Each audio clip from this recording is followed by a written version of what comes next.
CCG Media presents High Tech Sunday.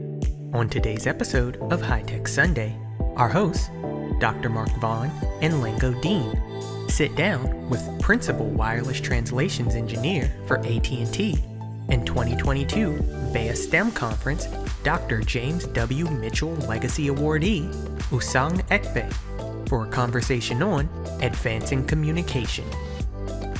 Up first is Corning Incorporated's Manager of Technical Talent Pipelining, Dr. Mark Vaughn. Next is Career Communication Group's Senior Technology Editor, Lango Deen. Finally, our esteemed guest, Usang Ekpe. Currently serving as a Tier 2 third technical expert and trainer for mobility provisioning engineers responsible for Nokia hardware and software, Ekpe's role includes working on emerging technologies in conjunction with AT&T Labs, third-party vendors, and multiple internal teams to design and test new technology concepts.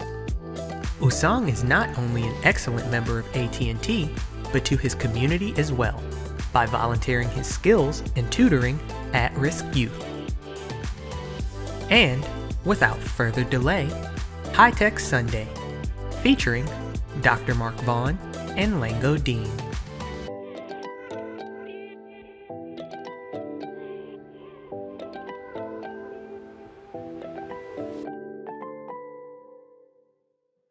Well, thank you so much, Brandon, and good afternoon, everyone. Welcome to today's episode of High Tech Sunday. It is great to be back with you, and it is also exciting to have today's special guest, Usang Ekpe. Good afternoon. How are you? I'm doing okay. Good afternoon. Great. We are really looking forward to having another all-important conversation for the next 50 minutes or so. When we are thinking about the significance of communications, it's certainly not lost on any of us that, especially over the course of the last, 2 years just about now, we have really had to learn how to be more communicative in a lot of different ways. And so thinking about the work that you are involved with on this topic really is timely for sure. And it is one that we are going to just have a great time gleaning from. What we like to do to get started, though, is learn more about who you are, what's your personal background. And so let's imagine that we have the proverbial elevator speech that we are going to get to know you from as you are engaging us on the ride up, and then we'll see how the ride down goes as well. So can you just say a little bit about yourself, Usang? How did you get involved with a career in communications? What attracted you to this industry? Growing up as a young man back in my village in Nigeria, I was kind of curious about almost everything that I come across. And one of such things was, the television, right? I was very curious as how, images are being transferred from one location to my TV set at home. Now, the TV set I got to watch when I traveled from my village to the city. In my village, there was no light. There was no, tap water. But when I had the opportunity, after I lost my mom, my aunt took me to the city. And as we were driving, we were in the bus going to the city. We passed a couple of cities that had electricity, and I was wondering how are these bulbs they powered? I mean, where did they get their power from, their light from? And eventually, when we got to the city, and that was traveling from the eastern part of Nigeria to the west, Lagos to be precise, was then the capital of Nigeria. When we got there, and the first TV box I saw.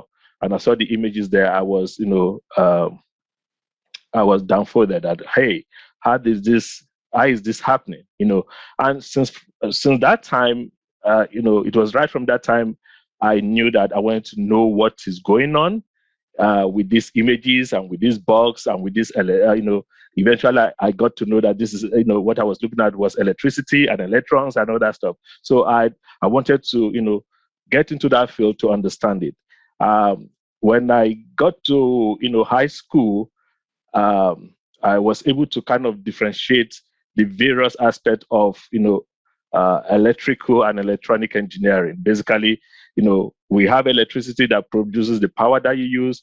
The same electrons, also enable you to communicate, build gadgets that enables you to communicate, send, voice messages over long distances, as well as, images, which is in this case, videos and all of that stuff.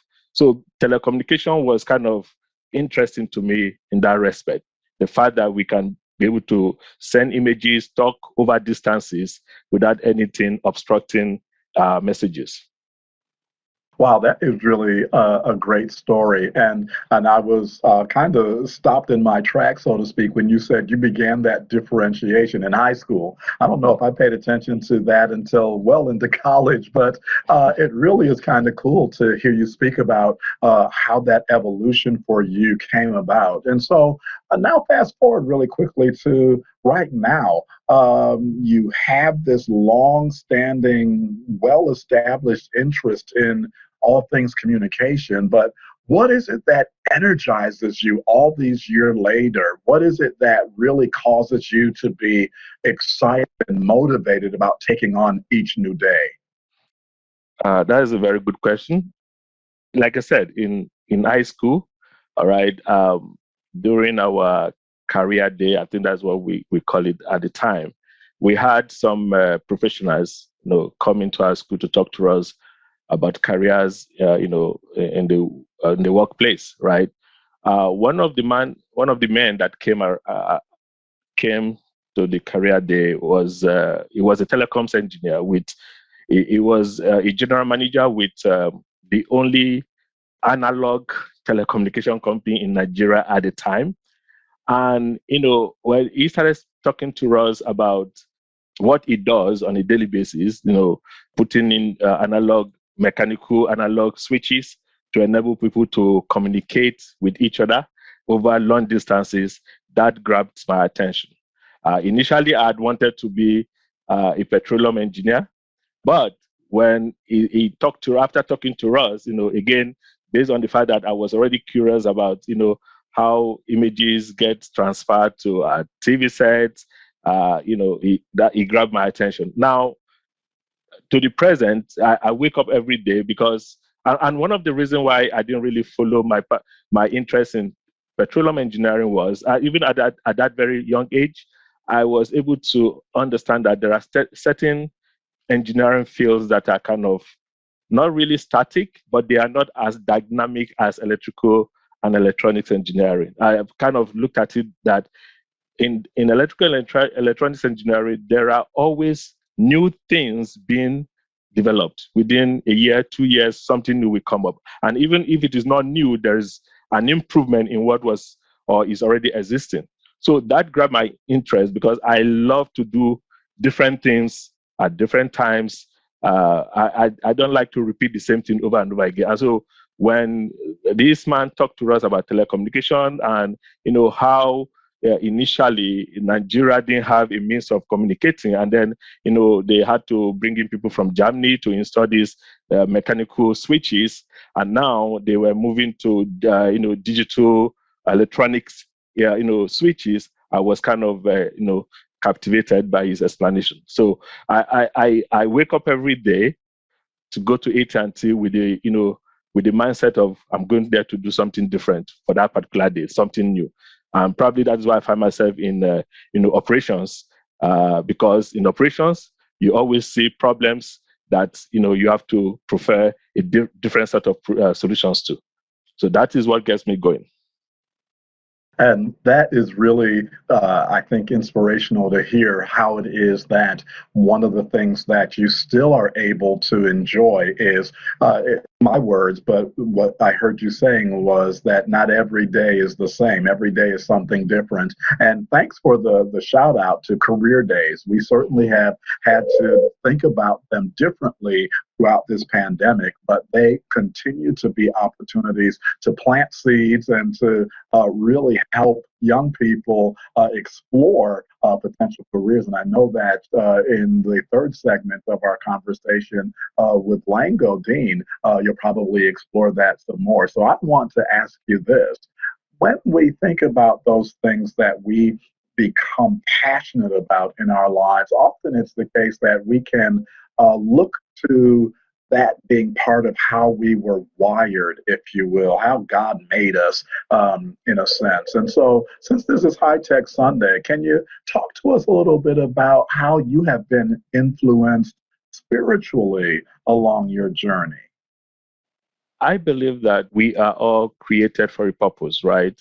I believe that wherever we find ourselves and wherever we come in contact with, there is a reason for, that contact, right?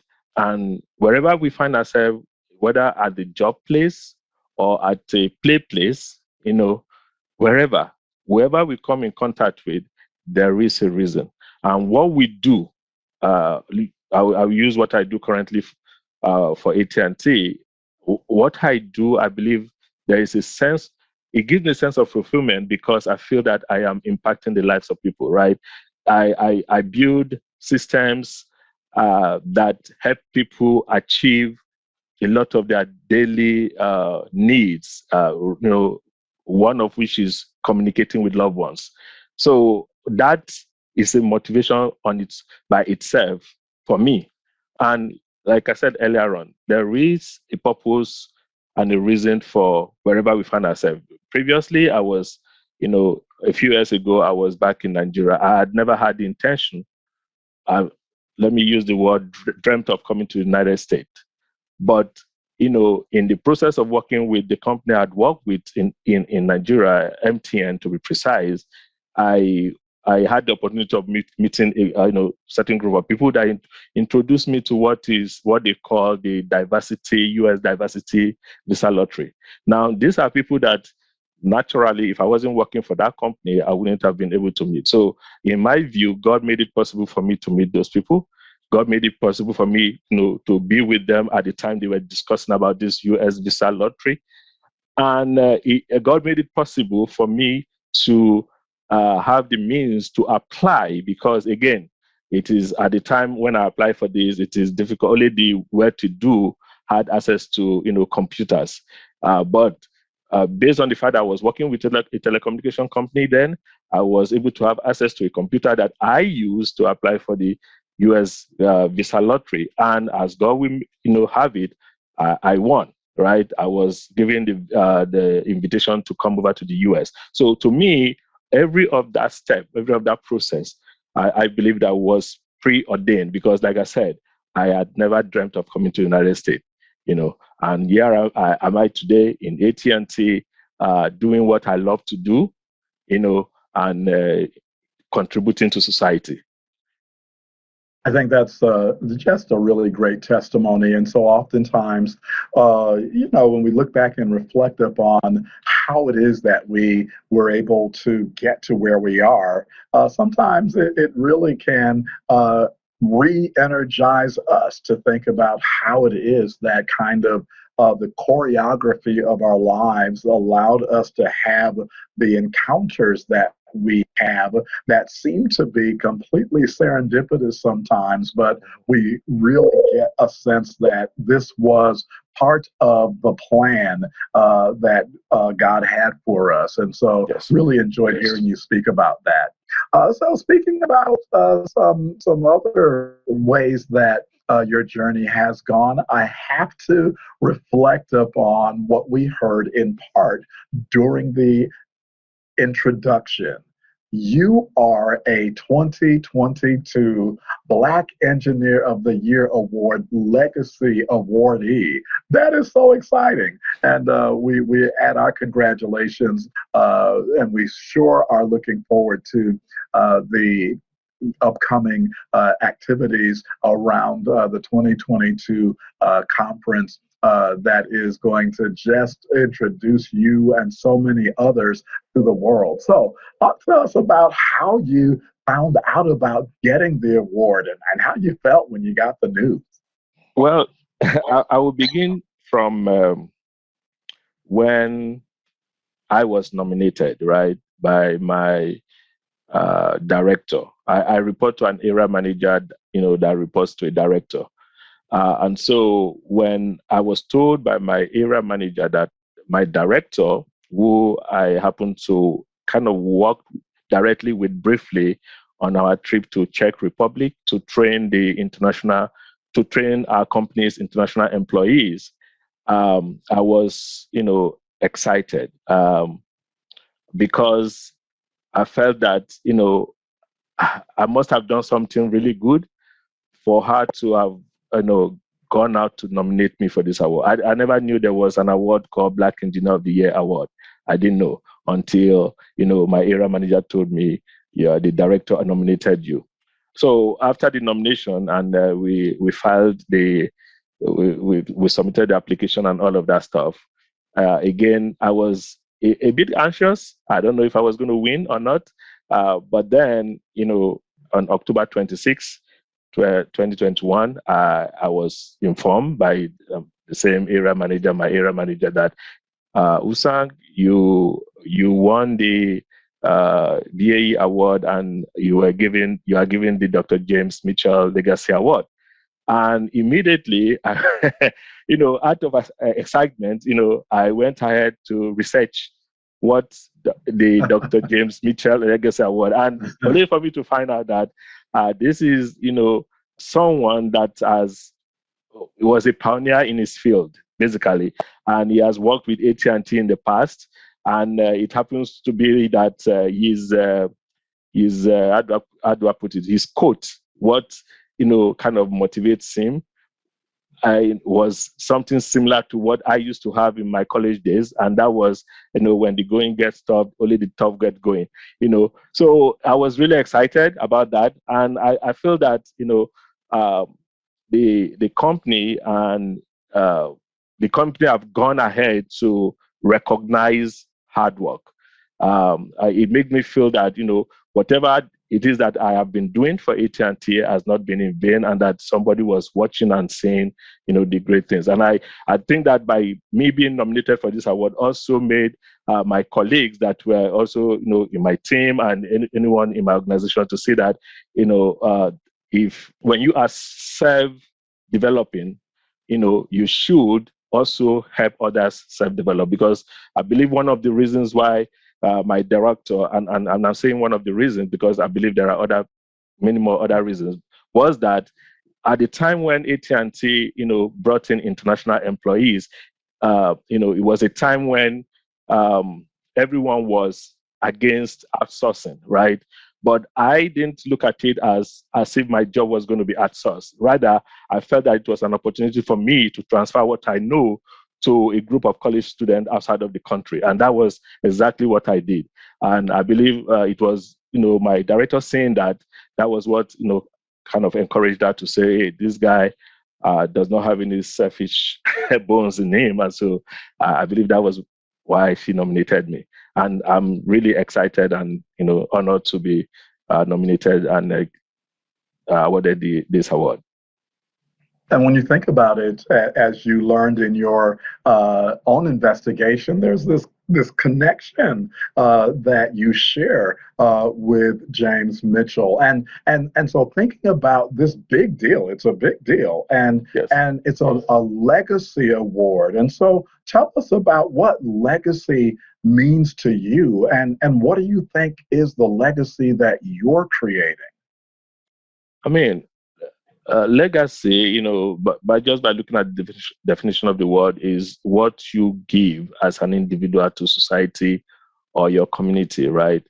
And to me, being in AT&T and being the organization I was in, or I am in right now, is to give what I know to the people around me. Like, for example, we do have new engineers coming regularly, and there is that tendency for certain senior engineers in the team not to want to transfer their knowledge because people are afraid, oh, this person is coming in to take my job, and that kind of thing. But if you put that aside and begin to train, pour into those that are coming behind you, you are transferring the knowledge to them, knowing fully well that you are not, as an individual, we all know that there will be a certain time when we have to leave, whether we leave the earth or we leave the position we are in. There is somebody there that will take over, from you. And so that is the kind of legacy I want to leave behind. Like, if I leave a place, that place should not crumble because I'm not there, but rather it should grow. And the only way it will grow is when you transfer what you know into the individual that you are leaving behind. So that is my legacy. I like to help wherever I am, wherever I know, I pour it to the next person that I'm working with to let them move ahead as well. I think that is really great, and it's so important not to lose sight of that. And as you say, if you are a legacy builder, then what you do will survive beyond you. Exactly. And continue to evolve. So let's talk about your industry for a little bit. So you're a principal translations engineer, and we're talking about communications. And so it may seem like it's a really rudimentary question, but I'm going to ask it anyway. Why do you think the communication industry is so important to us in our present day and to our future? If you look at it, over the years, from time immemorial, humans have always wanted to communicate, right? And so we've always tried to interact with each other. Actually, everything that we do involves communication, basically. And so we try to interact with each other over the years, over centuries. People have tried to, talk to each other over long distances, which at the time was not possible. But now that challenge has been overcome, right? You have the ability to now, instantly chat with somebody or out all the way in Australia from the United States. You have the opportunity to send them whatever message you want to send and say whatever you want to say to them, right? So it is very important. And if you look at it with the current trend of things, now we are able to, let's say in the past, you carry big textbooks around, right? Telecommunication and IT have come together to make the need for you to carry bulk textbooks around archaic, right? All you need will be currently will be your cell phone, and you have all the textbook, all the knowledge, all the information you need on it. So communication is very important and vital to us because it helps us be our best selves, and also helps us to reach the things that we care about, the people that we care about easily. And so you said something there that really made me think about the generations and technology. I look at little kids today, 3 years old, 4 years old, and they are really at ease on communications devices, be it phones or tablets or those kinds of things. Now, they don't know how they work, but they absolutely are not afraid of them like some people seemed to be when they were first introduced. And so when you look at the evolution of technology, I'm old enough to remember rotary phones and then dial up and how it is that we have evolved with respect to communications technology. But talk to us a little bit about things like what's all in the news of late, 5G and fiber networks, and how those evolutions are having an impact on our culture. I will not be doing good justice if I just start by just listing out the various generations of telecommunication or cellular communication as the case may be. If I don't give honor to those who deserve it, like for example Alexander Graham Bell, we all know is the one that invented the first phone, right, in 1876. Although this was tethered to the wall, right? You have to be connected to the wall for you to be able to make call. There was no capability for you to carry it around without unplugging and plugging it back into a space. Mobile phones were not invented, or rather, they were invented as early as 1940, but they were not really mobile in the real sense of it, because you cannot really move from one location to the other and still have the call connected, right? They were more like walkie-talkies, right? Two-way communication, whereby something similar to what the firefighters or the police officers are currently using. And the way they were set up then, was that you have a very tall base station, right? That radiates the signal that is needed for that communication to very large coverage area. And if you have that walkie-talkie, you'll be able to talk on it. But again, if you move away from that area, then you are not able to really make a call. Now, the first cellular phone call was actually made by Dr. Martin Cooper in 1973 in New York, right? That was the first cellular. And now, why am I not using the word wireless, but decide to use the word cellular? And I'm using the word cellular because of the way the wireless mobile network is built. They are built in forms of cells to enable the limited resources, which in this case is frequency, to be reused over a larger area to provide that large coverage. Now, talking about the various generations of cellular network, we had the zero generation, which is the one I've just mentioned, where you have the walkie-talkie kind of situation. We have the first G, the 1G, which is the first generation that enables you to just make voice call, and it was analog. Now, analog would be like using mechanical switches, right? And that was introduced in 1981, right? Now, we transitioned from there. Engineers were able to create additional capabilities on the existing network, and then that brought in 2G, right? 2G supported voice with limited data. I think if you guys remember in 1992, you can count the number of texts you can send. Anything beyond that will not be sent. And then there was 2.5G, which was an enhancement on 2G, an improvement on 2G that brought about a little higher data rate. I call it little compared to what we have currently.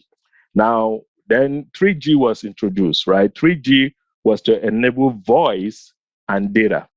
Now, the technology itself used two networks, basically two networks in one for voice and one for data.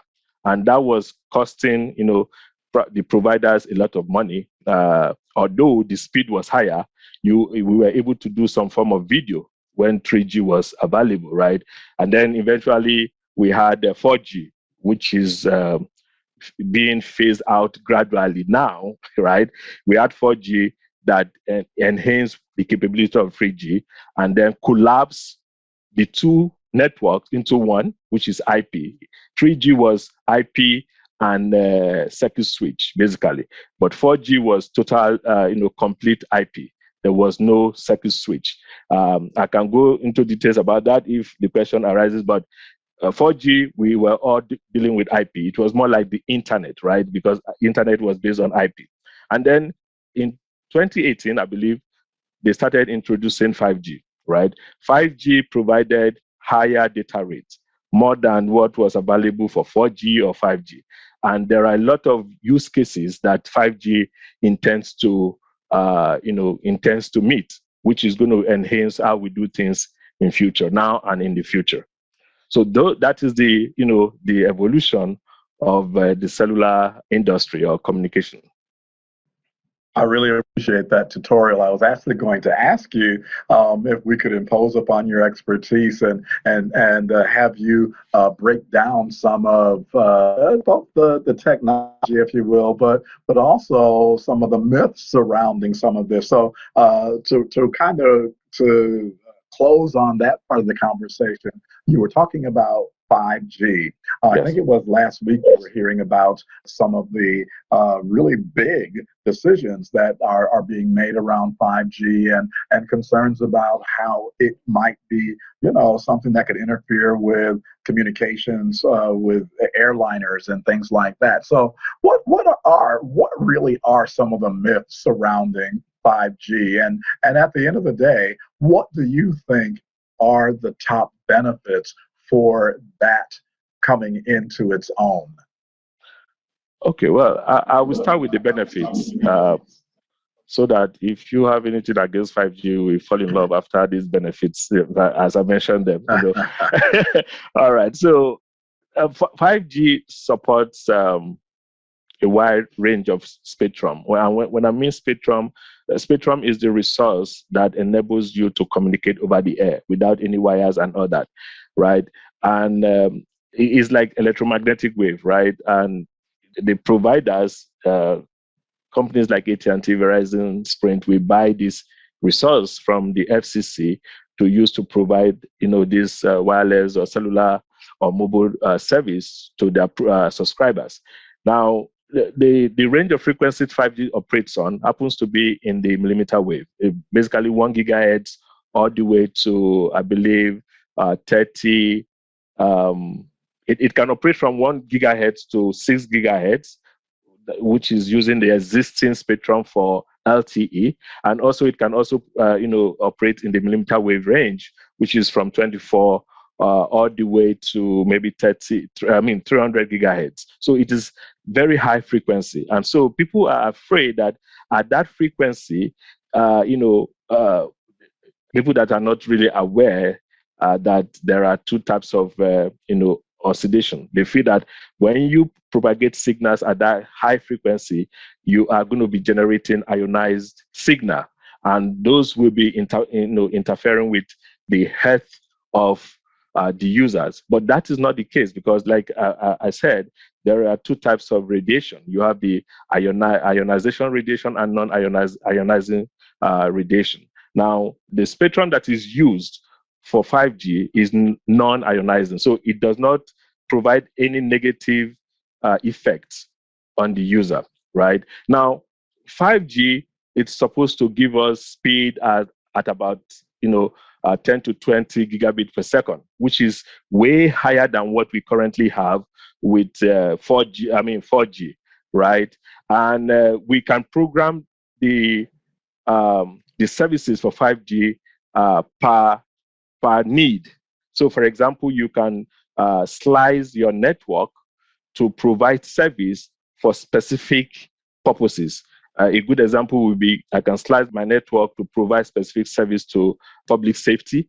I can slice the same network. I can give a slide of my network to to healthcare. I can slide it to give service to an industry without any of these segments mixing with each other. All right. And with 5G, we also have very little latency, about 1 to 2 milliseconds, which is really, really fast, almost real time. So, for example, if I take a picture right now, or I'm taking a video, that video will be, transmitted to you, the receiver, at an instant that, as it is happening, So those are the some of the benefits of 5G. In addition to that, 5G gives us the ability to have a multitude of communication, to be able to communicate with a lot of stuff, and that is where Internet of Things come into play. 5G provides the necessary bandwidth for us to be able to do that. It also provides the bandwidth, and the speed for us to do virtual reality and augmented reality, whereby you can take a picture of someone and impose it over a chair, as if the person is sitting right in front of you, and the two of you are having a conversation, even though that person is not there, right? So those are the benefits of 5G, and there are so much more use cases that can be considered as this technology continue to be developed. Well, you were right. After hearing the benefits, sign me up. I mean, it sounds really cool, and so I mean that's exciting, the work that you're doing. But it's also exciting to hear again, harkening back to the introduction, that you're paying it forward. That your work is not just confined to the walls of AT&T, but you are actually doing things that impact the community. So the few minutes that we have left in this segment, can you just give us a quick snapshot about the work that you are doing and its impact on the community? So, for example, a very quick one. We know that sometimes we have the hurricane season, and there are all these natural disasters all over the place. One of the things that we do, which is a rapid response, is to quickly, build networks that will provide communication to, disaster areas. So where if there's an hurricane somewhere and it brought down the communication infrastructure, it is easy for us to easily, pull in with a truck. We call it a cow, cell on wheels, or a coat, or even a flying drone to kind of configure it. I don't really go into the field based on what I do, but I write the programs, I write the configuration that enables those equipment to come on air and provide those services. In addition to that, through AT&T Believe, we provide community engagement. We have community engagement opportunity where we go into the community to help out with, either beautifying, the community, or providing food for the local food pantry and all those kind of things. Personally, I feel that the work I do in AT&T has a great impact in the lives of members of the community, because communication, like I said earlier on, is very essential in our daily lives. Absolutely. And I think that all we would have to do is think about how our lives would be changed if we did not have the means by which we communicate in the ways that we do. And so you are absolutely correct with that. And so we're going to turn our focus to the future and the workforce in our next segment. I'm going to hand things over to Lango Deen to lead that conversation. Hey, Lango, how's it going? Very well, Dr. Vaughn. Nice to have you back. You're listening to High Tech Sunday, featuring Dr. Mark Vaughn, Lango Deen, and our special guest, Principal Wireless Translations Engineer for AT&T and 2022 BEYA STEM Conference Dr. James W. Mitchell Legacy Awardee, Usang Ekpe. Now, back to the show.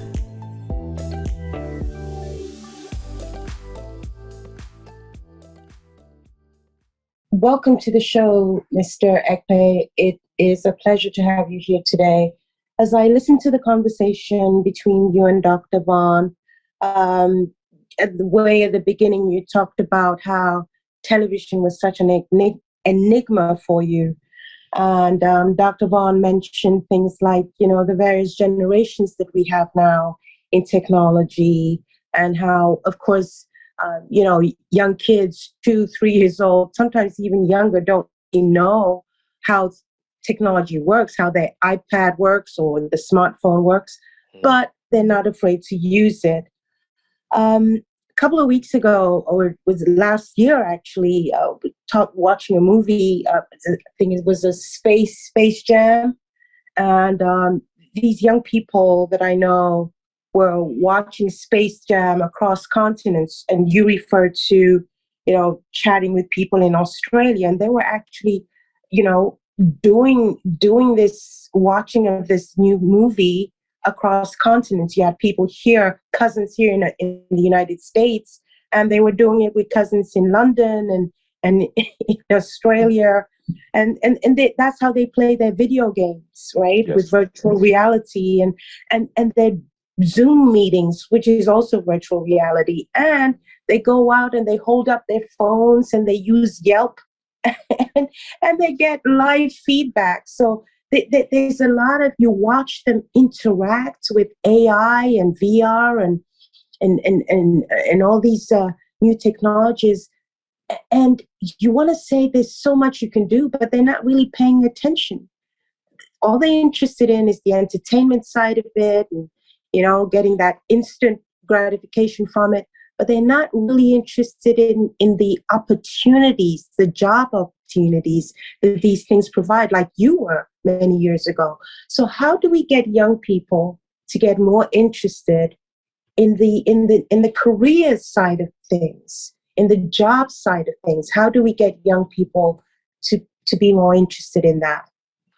I think I will look at that question in two ways, right?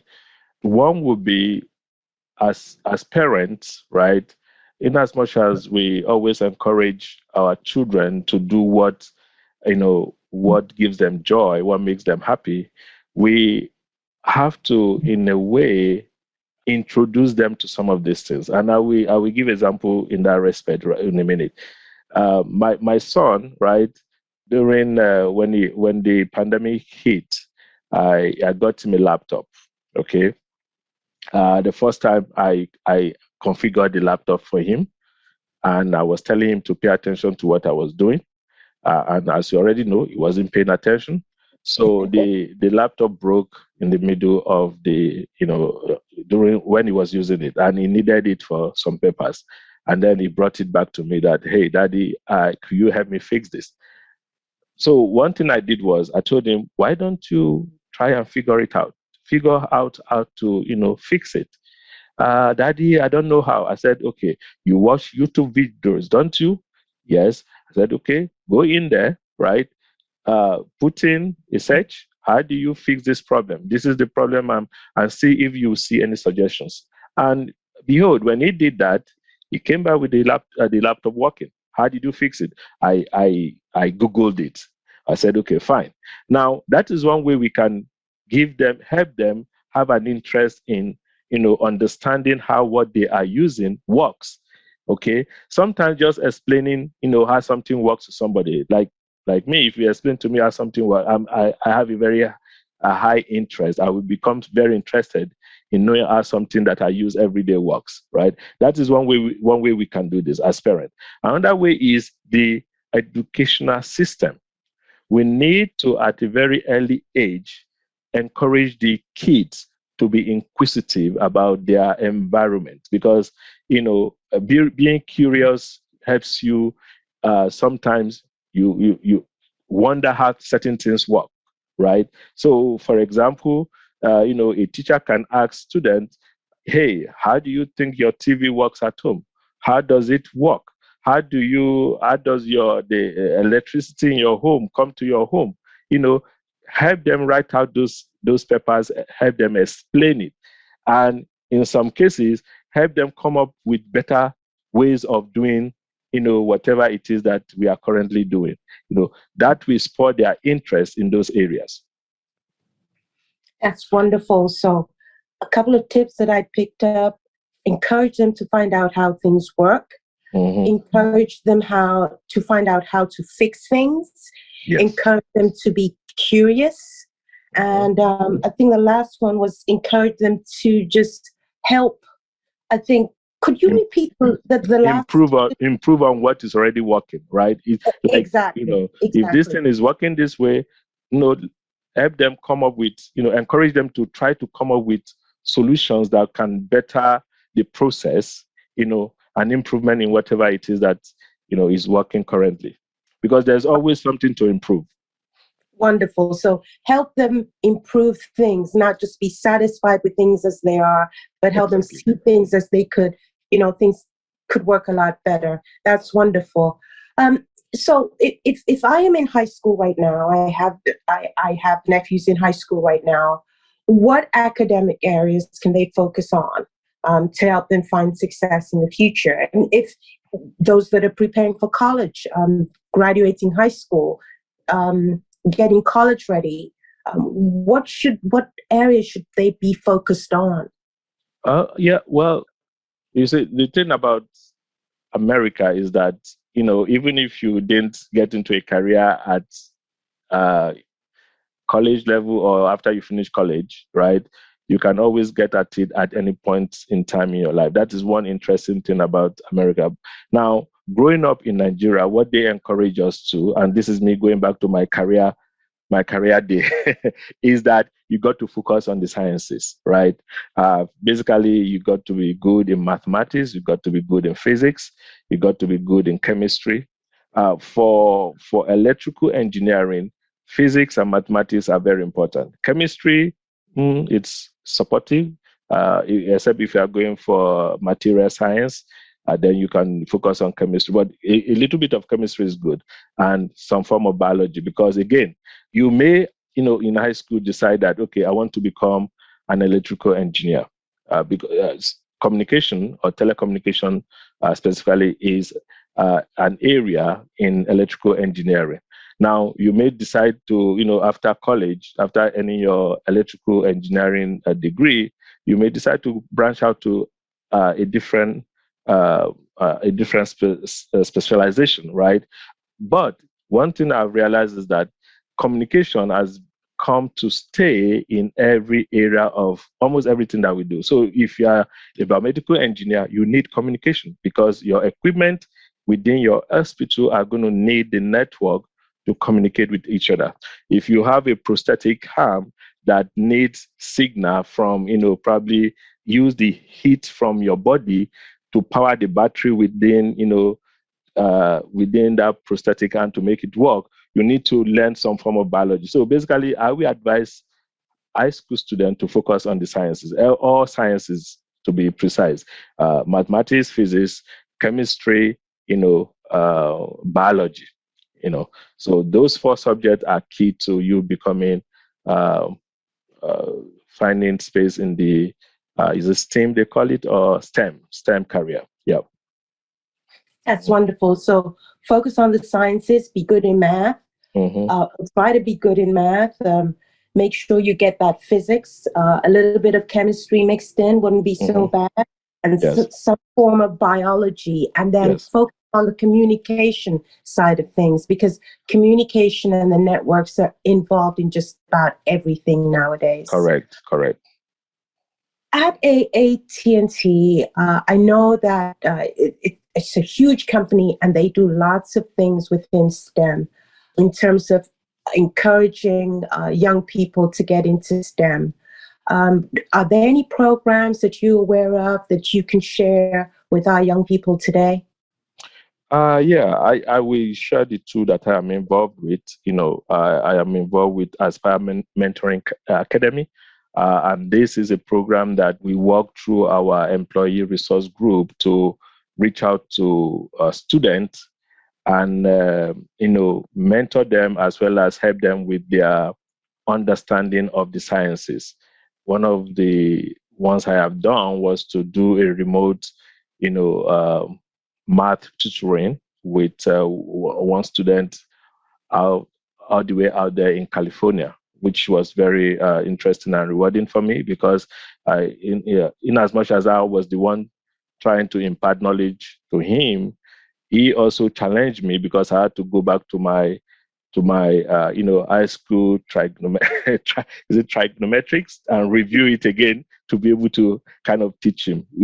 So that is one, the Inspire Mentoring Academy, and then the other one is the Girls Who Code, and this is a program for girls that are in STEM, to encourage them to be motivated and engaged in coding. Because if you really look at it, most of the coders that we have in the world these days is all male coders. So we are trying to encourage our girls to learn this interesting area in science and engineering. So those are the 2 that I'm involved in. But I know that there are other programs that AT&T is engaged in that helps students in high school.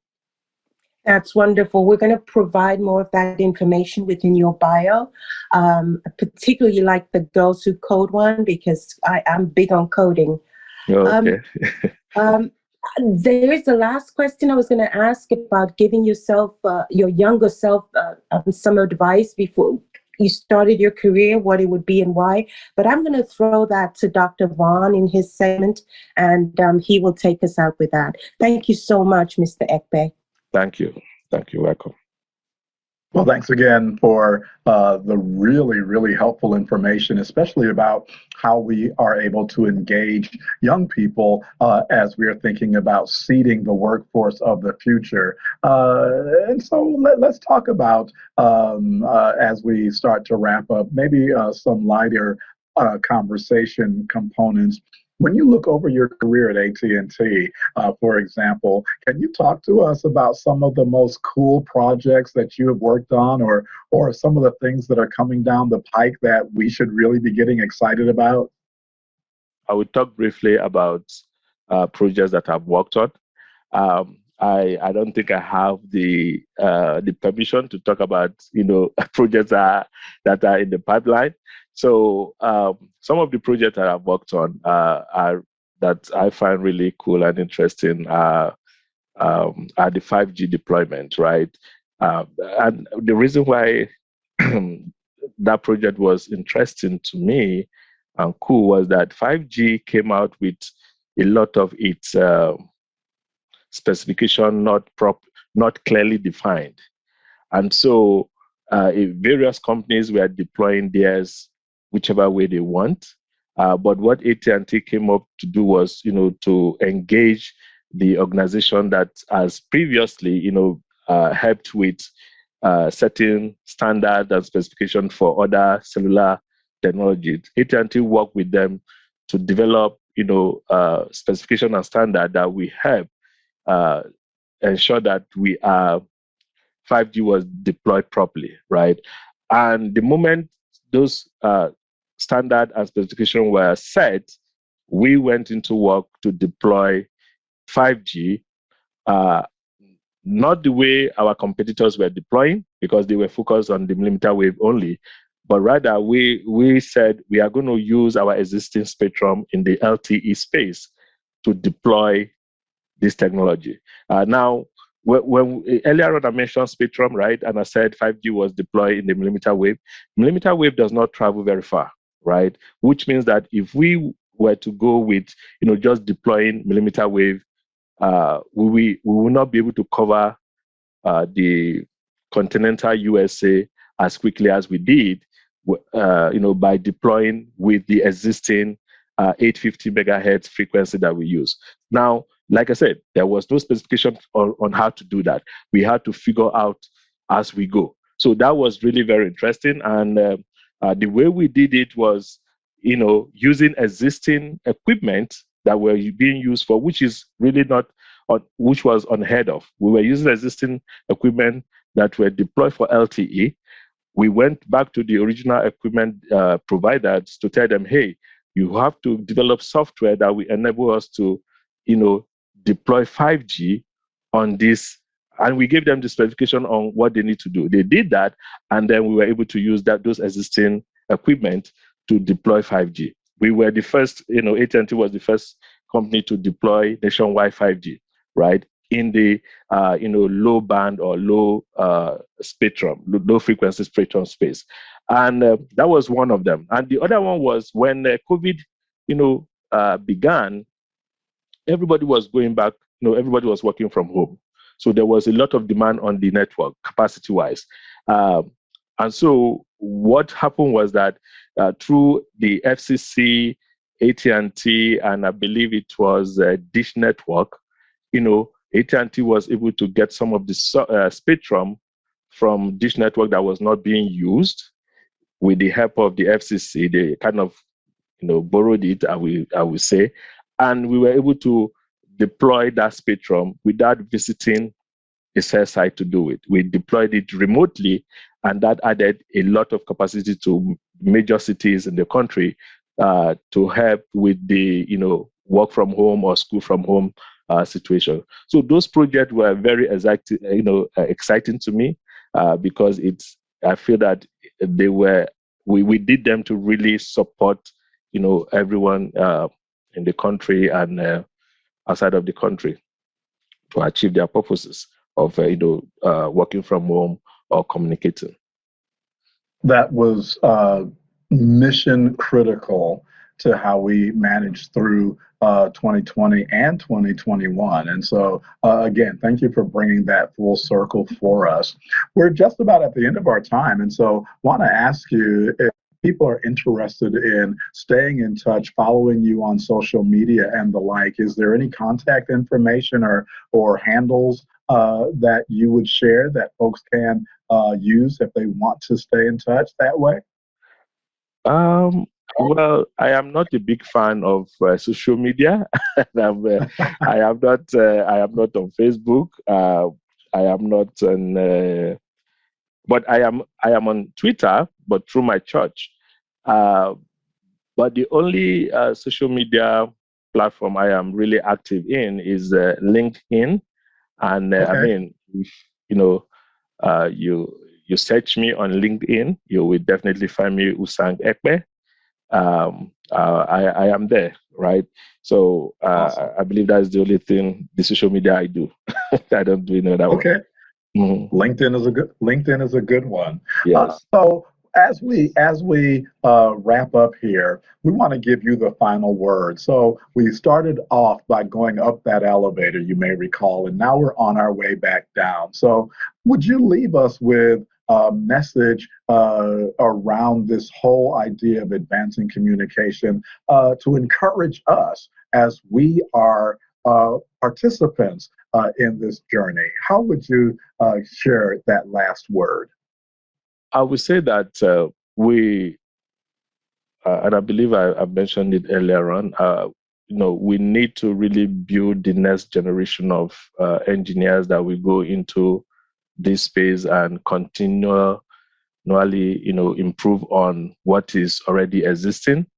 And I think I was asked earlier on, what type of advice will I give my younger self? And that advice will be, do not limit yourself, right? Do not limit your imagination. We need to encourage our kids to imagine wide, but at the same time, we need to guide them in that imagination, because again, it is said that freedom without discipline will be a disaster. So even though we tell them, imagine wild and encourage them to do that, we also need to be able to guide them.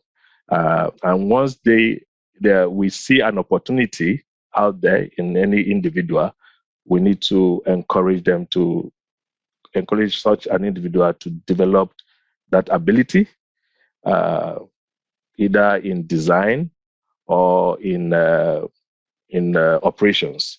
I like operation personally because, like I said earlier on, with operation, you do something different every time. We need to encourage kids in that area. You can become a repair person. You are always making sure that things work. You could be the one that comes up with the ideas of what needs to be done. We need to encourage them as well. So wherever we see that opportunity, we need to groom it and let it grow. Thank you so much for sharing that. And the headline that I take away is think wide. I've never heard that, but I won't forget it. Mr. Usang Ekpe, thank you so much for joining us today on High Tech Sunday. It has been a pleasure. Thank you so much. It's my pleasure too. We're going to turn things back over to Brandon Newby to see us out.